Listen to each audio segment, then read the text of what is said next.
നമസ്കാരം. മലയാളി വാർത്തയിലേക്ക് സ്വാഗതം. അമേരിക്കയും ഇറാനും ഏത് നിമിഷം വേണമെങ്കിലും യുദ്ധം പൊട്ടിപ്പുറപ്പെടും എന്നുള്ള സാഹചര്യത്തിലാണ് ഇപ്പോൾ നിലവിലെ സാഹചര്യം.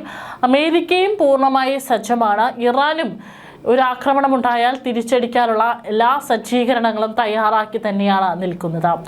ഏതായാലും ഇപ്പോൾ ഇറാന്റെ ചില നീക്കങ്ങളാണ് ഇപ്പോൾ പുറത്തു വന്നിരിക്കുന്നത്.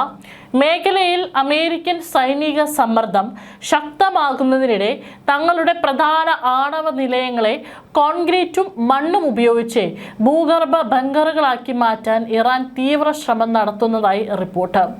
Institute for science and international security പുറത്തുവിട്ട പുതിയ ഉപഗ്രഹ ചിത്രങ്ങളുടെ വിശകലനത്തിലാണ് ഈ വിവരങ്ങളുള്ളത്. വാഷിംഗ്ടൺ ആസ്ഥാനമായുള്ള ഈ നിരീക്ഷണ സംഘടന പുറത്തുവിട്ട ഉയർന്ന റെസല്യൂഷനുള്ള ചിത്രങ്ങൾ ഇറാൻ തങ്ങളുടെ തന്ത്രപ്രധാനമായ സൈറ്റുകൾ സംരക്ഷിക്കുന്നതിനായി നടത്തുന്ന ദ്രുതഗതിയിലുള്ള പ്രവർത്തനങ്ങൾ വ്യക്തമാക്കുന്നു. നയതന്ത്ര ചർച്ചകൾ തുടരുമ്പോഴും ഇറാന്റെ ആണവ അഭിലാഷങ്ങളെക്കുറിച്ച് ഈ നീക്കം പുതിയ ആശങ്കകൾ ഉയർത്തുന്നുണ്ട്. കഴിഞ്ഞ 2 ആഴ്ചയ്ക്കിടെ ടെഹ്റാനിലെ പർച്ചിൻ മിലിറ്ററി കോംപ്ലക്സിലെ പുതിയ തലേഖാൻ 2 സൗകര്യം ഇറാൻ മണ്ണ് മാറ്റി മൂടാൻ തിരക്കിട്ട നീക്കം നടത്തുകയാണെന്ന് ഇൻസ്റ്റിറ്റ്യൂട്ട് തങ്ങളുടെ ഏറ്റവും പുതിയ വിലയിരുത്തലിൽ പറഞ്ഞിരുന്നു. വ്യോമാക്രമണങ്ങളിൽ നിന്നും സംരക്ഷണം ഉറപ്പാക്കാനാണ് ഈ ശ്രമമെന്ന് കരുതപ്പെടുന്നു. കാരണം അമേരിക്കയുടെ കയ്യിലുള്ള പല ബോംബറുകളും ഭൂഗർഭ അറകളടക്കം തന്നെ നിഷ്പ്രഭം തകർക്കാൻ ശേഷിയുള്ളവയാണ്. ഇത്തരത്തിൽ തങ്ങളുടെ ആണവ കേന്ദ്രങ്ങളെ എങ്ങനെയെങ്കിലും മണ്ണ് മൂടിയിട്ടോ കോൺക്രീറ്റ് ഇട്ടോ സംരക്ഷിച്ചില്ലെങ്കിൽ അത് വലിയ നാശനഷ്ടങ്ങൾ വരുത്തി വെക്കും എന്നുള്ള കാര്യം ഇറാന് കൃത്യമായി അറിയാം. ടെഹ്റാനിൽ നിന്ന് ഏകദേശം 30 കിലോമീറ്റർ തെക്ക് കിഴക്കായി പർച്ചിൻ മിലിറ്ററി കോംപ്ലക്സിനുള്ളിലെ തലേഖാൻ 2 സൗകര്യത്തിൽ ഫെബ്രുവരി 13 ഉപഗ്രഹ ചിത്രങ്ങൾ പ്രകാരം പ്രധാന ഘടനയ്ക്ക് ചുറ്റും കോൺക്രീറ്റ് കവചം പൂർത്തിയായതായി കാണിക്കുന്നു. ഇതിനു മുകളിലായി ഇപ്പോൾ മണ്ണ് കൂട്ടിയിട്ടിരിക്കുകയാണ്. വ്യോമാക്രമണങ്ങളിൽ നിന്ന് കാര്യമായ സംരക്ഷണം നൽകുന്ന തരത്തിൽ ഈ കേന്ദ്രം ഉടൻ തന്നെ തിരിച്ചറിയാൻ കഴിയാത്ത ഒരു ബങ്കറായി മാറുമെന്നും ICIS പ്രസിഡന്റ് ഡേവിഡ് ആൽബ്രൈറ്റ് മുന്നറിയിപ്പ് നൽകി.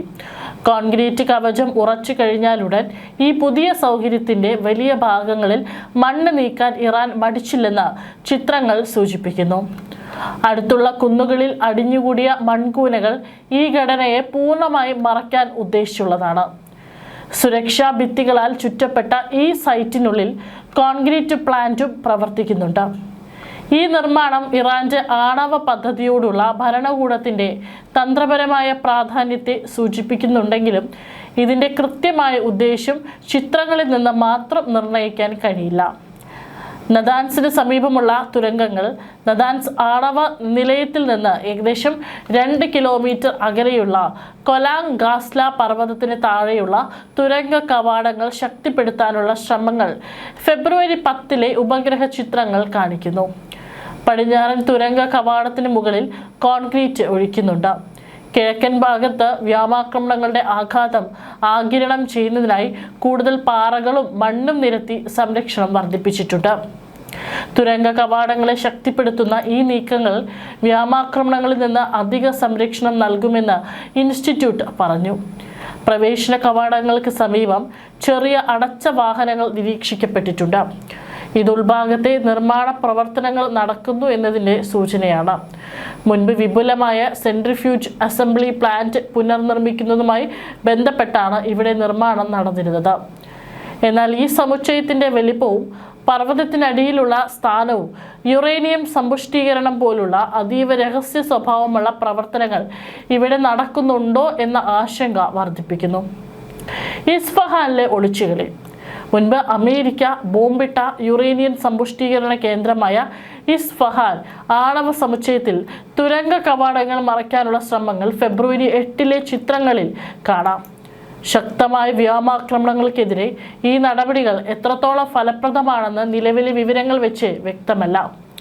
കഴിഞ്ഞ വർഷത്തെ സംഘർഷത്തിന് ശേഷം പർച്ചിനിലെ സജീവ പ്രതിരോധ സംവിധാനങ്ങളും പരിഷ്കരിച്ചു. 2025 ജൂലൈയിൽ ഇറാൻ ഒരു പഴയ വിമാനവിരുദ്ധ പീരങ്കി സൈറ്റ് വീണ്ടും സജീവമാക്കുകയും ജൂലൈ ഓഗസ്റ്റ് മാസങ്ങളിൽ 2 പുതിയ ആന്റി എയർക്രാഫ്റ്റ് സ്ഥാനങ്ങൾ കൂട്ടിച്ചേർക്കുകയും ചെയ്തു. ഇൻസ്റ്റാൾ ചെയ്ത സംവിധാനങ്ങൾ വിമാനവിരുദ്ധ പീരങ്കികളാണെന്ന് തോന്നുന്നു. ആണവായുധങ്ങളുമായി ബന്ധപ്പെട്ട പരീക്ഷണങ്ങൾ നടന്ന പാരമ്പര്യമുള്ള പാർച്ചിനിലെ ഈ പുതിയ നിർമ്മാണങ്ങൾ ഇറാന്റെ തന്ത്രപരമായ നീക്കമായാണ് വിലയിരുത്തപ്പെടുന്നത്. അമേരിക്കയും ഇറാനും തമ്മിലുള്ള ചർച്ചകൾ ഒരു വശത്ത് പുരോഗമിക്കുമ്പോഴും ആണവ സൗകര്യങ്ങൾ ബലപ്പെടുത്തുന്നത് തുടരുന്നത് വലിയ പ്രത്യാഘാതങ്ങൾക്ക് കാരണമായേക്കാം. നിർമ്മാണങ്ങളുടെ കൃത്യമായ ലക്ഷ്യം വ്യക്തമല്ലെങ്കിലും ഇറാന്റെ ആണവ പദ്ധതികളിൽ ഈ കേന്ദ്രങ്ങൾക്കുള്ള പ്രാധാന്യമാണ് ആശങ്കകൾക്ക് കാരണം. വാഷിംഗ്ടണും ടെഹ്റാനും തമ്മിലുള്ള ചർച്ചകൾ തുടരുമ്പോഴും അമേരിക്കൻ ഉദ്യോഗസ്ഥർ വരും ആഴ്ചകളിൽ ഇറാനിൽ നിന്ന് പുതിയ നിർദ്ദേശങ്ങൾ പ്രതീക്ഷിക്കുന്നുണ്ടെങ്കിലും ഉപഗ്രഹ ചിത്രങ്ങൾ സൂചിപ്പിക്കുന്നത് തങ്ങളുടെ ആണവ പദ്ധതിയുമായി ബന്ധപ്പെട്ട അടിസ്ഥാന സൗകര്യങ്ങൾ ഇറാൻ ഒരേ സമയം ശക്തിപ്പെടുത്തുന്നു എന്നാണ്. ഈ നിർമ്മാണങ്ങൾ സൈറ്റിന്റെ തന്ത്രപരമായ പ്രാധാന്യത്തെയാണ് സൂചിപ്പിക്കുന്നതെന്നും ഇൻസ്റ്റിറ്റ്യൂട്ട് ഉപസംഹരിച്ചു.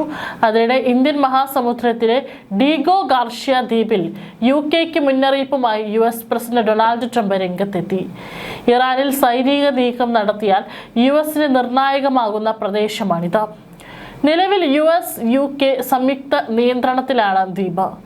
മേഖലയിലെ ഷാഗോസ് ദ്വീപ സമൂഹത്തിന്റെ പരമാധികാരം മൗറീഷ്യസിന് കൈമാറാൻ UK തീരുമാനിച്ചതിന് പിന്നാലെയാണ് ട്രംപിന്റെ ഇടപെടൽ. ഇറാനിൽ ഇസ്രായേൽ സംയുക്ത സൈനിക നടപടി വൈകില്ലെന്ന തരത്തിൽ നിരവധി റിപ്പോർട്ടുകളാണ് പുറത്തുവരുന്നത്. അടുത്ത ദിവസങ്ങളിൽ തന്നെ ഇറാനെ ആക്രമിക്കാനുള്ള തയ്യാറെടുപ്പുകൾ നടത്തുകയാണെന്ന് US സേനാ വൃത്തങ്ങളുടെ പ്രതികരണം. ശനിയാഴ്ചത്തോടെ ആക്രമണം നടത്താൻ ഒരുക്കമാണെന്നാണ് US സേനയുടെ നിലപാട്. വിദഗ്ധരുമായി കൂടിക്കാഴ്ച നടത്തിയെങ്കിലും സൈനിക നടപടിയിൽ ട്രംപ് തീരുമാനമെടുത്തിട്ടില്ല. കഴിഞ്ഞ ദിവസങ്ങളിൽ ഇരു വിഭാഗവും മേഖലയിൽ വലിയ സേനാ വിന്യാസം നടത്തിയിട്ടുണ്ട്. ഇറാനിലെ ബന്ദർ അബ്ബാസ് തുറമുഖത്തിൽ നാവിക അഭ്യാസങ്ങളുടെ ഭാഗമായി റഷ്യൻ യുദ്ധക്കപ്പലുകൾ എത്തിയതും ആശങ്കയ്ക്ക് ഇടയാക്കിയിട്ടുണ്ട്. ഈ വാരാന്ത്യത്തിൽ തന്നെ ഇറാനെതിരെ സൈനിക ആക്രമണം നടത്താൻ അമേരിക്കൻ സൈന്യം സജ്ജമായതായി റിപ്പോർട്ടുകൾ. എന്നാൽ ഈ നീക്കത്തിന് അനുമതി നൽകുന്ന കാര്യത്തിൽ പ്രസിഡന്റ് ഡൊണാൾഡ് ട്രംപ് ഇതുവരെ അന്തിമ തീരുമാനമെടുത്തിട്ടില്ലെന്നും CNN റിപ്പോർട്ട് ചെയ്തു. അതേസമയം 2003 ഇറാഖ് അധിനിവേശത്തിന് ശേഷമുള്ള ഏറ്റവും വലിയ വ്യോമസേന വിന്യാസമാണ് മിഡിൽ ഈസ്റ്റിൽ അമേരിക്ക നടത്തിക്കൊണ്ടിരിക്കുന്നത് എന്ന് വാൾ സ്ട്രീറ്റ് ജേർണൽ അടക്കം റിപ്പോർട്ട് ചെയ്യുന്നു. മിഡിൽ ഈസ്റ്റിൽ വ്യോമനാവിക ആസ്തികൾ വൻതോതിൽ വർദ്ധിപ്പിച്ചതിനെ തുടർന്ന് ഈ വാരാന്ത്യത്തിൽ തന്നെ ഇറാനെ ആക്രമിക്കാൻ സൈന്യം തയ്യാറാണെന്നും വൈറ്റ് ഹൗസിന് ഔദ്യോഗികമായി വിവരം ലഭിച്ചിട്ടുണ്ട്. എന്നാൽ ഉപദേശകരുമായും സഖ്യകക്ഷികളുമായി കൂടിയാലോചനകൾ നടത്തുന്ന ട്രംപ് സൈനിക നടപടിയുടെ ഗുണദോഷങ്ങൾ സ്വകാര്യമായി വിലയിരുത്തുകയാണ്. ബുധനാഴ്ച വൈറ്റ് ഹൗസ് സിറ്റുവേഷൻ റൂമിൽ മുതിർന്ന ദേശീയ സുരക്ഷാ ഉദ്യോഗസ്ഥർ യോഗം ചേർന്ന് നിലവിലെ സാഹചര്യം വിലയിരുത്തിയിരുന്നു. ജനീവയിൽ ഇറാനുമായി നടത്തിയ പരോക്ഷ ചർച്ചകളെക്കുറിച്ച് പ്രത്യേക പ്രതിനിധി സ്റ്റീവ് വിറ്റ്കോഫും ജാരദ് കുഷ്ണറും ട്രംപിനെ ധരിപ്പിച്ചിട്ടുണ്ട്. 3 മണിക്കൂറിലധികം നീണ്ടുനിന്ന ജനീവ ചർച്ചകളിൽ വ്യക്തമായ പുരോഗതി ഉണ്ടായിട്ടില്ല എന്നാണ് സൂചന. വരും ആഴ്ചകളിൽ ഇറാൻ തങ്ങളുടെ നിലപാട് വ്യക്തമാക്കുമെന്ന് പ്രതീക്ഷിക്കുന്നതായി white house press secretary Karoline Leavitt പറഞ്ഞു. നയതന്ത്രത്തിനാണ് ട്രംപ് മുൻഗണന നൽകുന്നതെങ്കിലും സൈനിക നടപടി ഇപ്പോഴും പരിഗണനയിലുണ്ടെന്നും അവർ വ്യക്തമാക്കി. ഇറാനെതിരെയുള്ള വിവിധ സൈനിക നീക്കങ്ങളെക്കുറിച്ച് ട്രംപിന് വിശദീകരണം ലഭിച്ചതായി റിപ്പോർട്ടുകൾ പറയുന്നു. F-35, F-22 തുടങ്ങിയ അത്യാധുനിക യുദ്ധവിമാനങ്ങളും കമാൻഡ് ആൻഡ് കൺട്രോൾ വിമാനങ്ങളും ഇതിനകം തന്നെ മേഖലയിൽ നിലയുറപ്പിച്ചു കഴിഞ്ഞു. നിലവിൽ മിഡിൽ ഈസ്റ്റിലും കിഴക്കൻ മെഡിറ്ററേനിയനിലുമായി 13 യുദ്ധക്കപ്പലുകൾ അമേരിക്ക പ്രവർത്തിപ്പിക്കുന്നുണ്ട്. ഇതിനു പുറമെ Gerald Ford carrier strike group കൂടി ഈ വാരാന്ത്യത്തോടെ മേഖലയിലെത്തും. ഇറാന്റെ ആണവ നിലയങ്ങളെ മാത്രം ലക്ഷ്യം വെച്ചുള്ള പരിമിതമായ ആക്രമണങ്ങൾ മുതൽ അവിടുത്തെ ഭരണകൂടത്തെ താഴെയിറക്കാൻ ലക്ഷ്യമിട്ടുള്ള വിപുലമായ യുദ്ധം വരെ ട്രംപിന്റെ മുന്നിലുള്ള പദ്ധതികളിൽ ഉൾപ്പെടുന്നു. ഇതിലേത് തെരഞ്ഞെടുത്താലും ആഴ്ചകളോളം നീണ്ടു നിൽക്കുന്ന സൈനിക നീക്കമായിരിക്കും അതെന്ന് പ്രതിരോധ വിദഗ്ധർ വിലയിരുത്തുന്നു. ഒരുപക്ഷേ ഇസ്രായേലുമായി ചേർന്ന് സംയുക്തമായിട്ടായിരിക്കാം ഈ ആക്രമണം നടത്താൻ പോകുന്നത്.